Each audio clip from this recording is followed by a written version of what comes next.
55 General Motors sites are shut down right now, and 46,000 hourly employees have walked off the job. This is the first nationwide strike the UAW has called against GM in 12 years.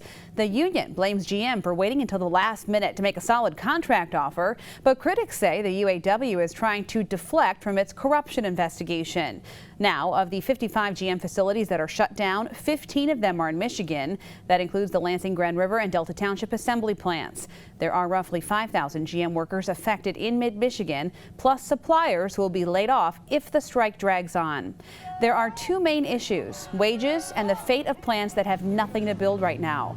GM says it offered pay increases for all 4 years of a potential deal, better profit sharing, improved health care benefits, and 5,400 new jobs.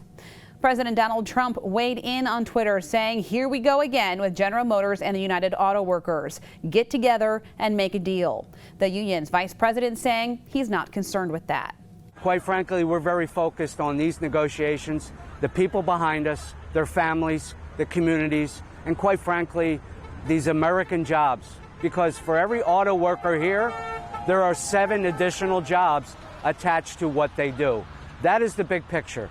Union workers tell us they're keeping that big picture in mind, even though it's going to cost them money in the short term. Workers at the Grand River plant are scheduled to picket for 4-hour shifts based on their last name. Our Christiana Ford talked to some workers today who have been on the picket line since 2 a.m. Through thick and thin. When Ted tells me I don't have to stand out here on the corner, then I will not stand out here on the corner.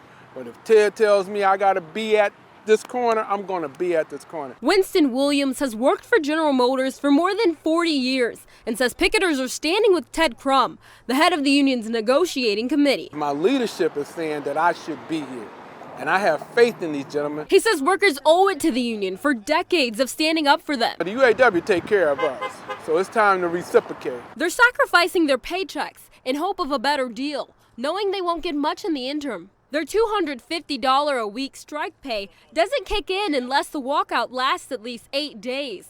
And then there's another 7-day waiting period. It's worth it no matter what. It's worth it if I didn't get any money. You know, the future is what we're talking about. Bob Ashley worked at GM's Lordstown, Ohio plant for 25 years and was transferred to Lansing, Grand River when its plant stopped production. I'm 55. And this is all I've ever did. You're always going to back your union brothers and sisters no matter what. And Local 652 says it will keep its doors open after hours to help meet workers' needs. We don't want them to be afraid. We don't want them to be fearful. If they're not sure of something, we want somebody to be there to help answer questions for them. And that was Christiana Ford reporting. A few union workers are on the job, but they did not cross the picket line. They were a part of a pre-negotiated deal with GM to maintain the machines inside the plants. A portion of their pay will go to the union.